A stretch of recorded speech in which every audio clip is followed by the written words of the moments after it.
தந்தை, மகன், தூயாவின் பெயராலே ஆமென். ஆண்டவர் உங்களோடு இருப்பாராக, உம் ஆன்மாவோடும் இருப்பாராக.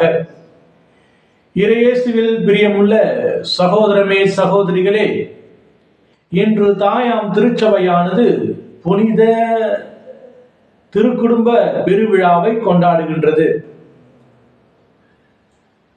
குடும்பம் ஒரு கோவில், குடும்பம் ஒரு பல்கலைக்கழகம், இவ்வாறு வார்த்தைகளை நாம் கேட்டிருக்கின்றோம்.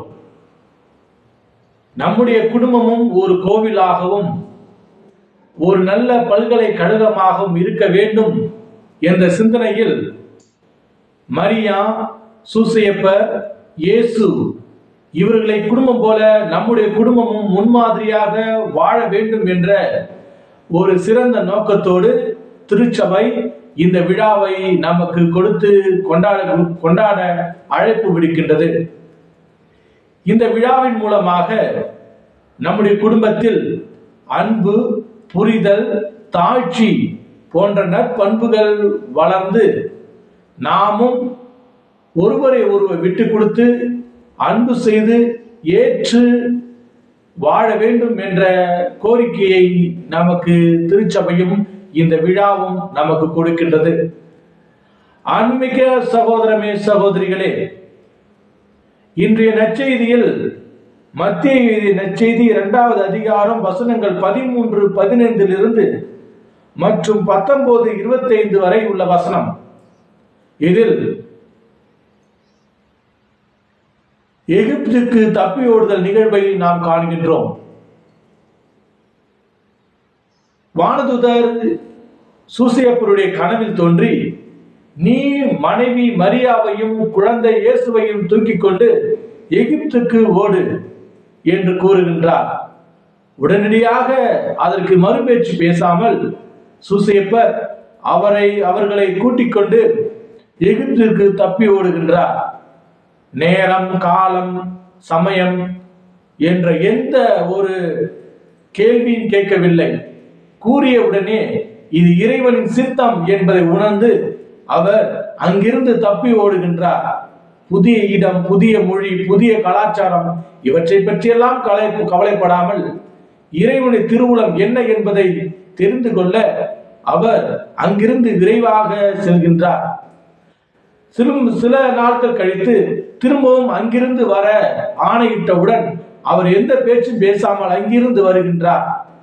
இவ்வாறு கடவுளுடைய சித்தம் என்ன என்பதை உணர்ந்து வாழ்ந்ததால்தான் அவர் பேறு பெற்றவராக காணப்படுகின்றார்.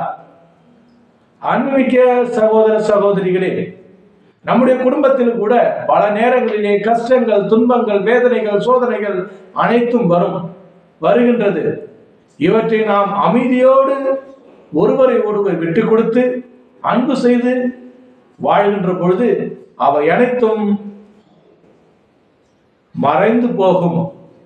நாமும் நம்முடைய குடும்பத்தை இந்த திருக்குடும்பம் போல மாற்ற முற்படுவோம்.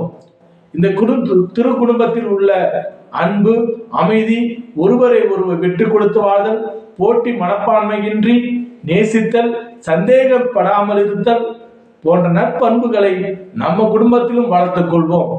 முக்கியமாக ஆடம்பர வாழ்விற்கும் இந்த உலகபோக வாழ்விற்கு முக்கியத்துவம் கொடுக்காமல் இறைவனுடைய சித்தம் என்ன என்பதை ஏற்றுக்கொண்டு ஒருவரை ஒருவர் அன்பு செய்து வாழ்கின்ற பொழுது நம்முடைய வாழ்வு, நம்முடைய குடும்பமும் ஒரு சிறந்த குடும்பமாக இருக்கும் என்பதில் எந்த மாற்று கருத்தும் இல்லை. ஆன்மீக சகோதர சகோதரிகளே, இந்த விஞ்ஞான உலகத்தில் நாம் பல நேரங்களில் பல விதங்களில் அடிமையாக இருக்கின்றோம். நம்முடைய குடும்பத்தை நாம் ஒரு குடும்பமாக கருதாமல் வாழ்ந்து கொண்டிருக்கின்றோம். அவ்வாறு இல்லாமல் குடும்பம் ஒரு கோவில், அது ஒரு பல்கலைக்கழகம், அங்கே சாந்தி, சமாதானம், சந்தோஷம் நிறைந்திருக்க வேண்டும் என்றால் அது நம் கையில் தான் இருக்கின்றது. ஆகவே அவற்றை நாம் முன்னிறுத்தி இறைவனோடு சேர்ந்து பயணிப்போம். இறைவன் உங்களை ஆசீர்வதித்து காப்பாராக. எல்லாம் வல்ல இறைவன் தந்தை, மகன், தூய திராவி உங்கள் அனைவரையும் நிறைவாக ஆசீர்வதித்து காத்து வழிநடத்துவாராக. ஆமென்.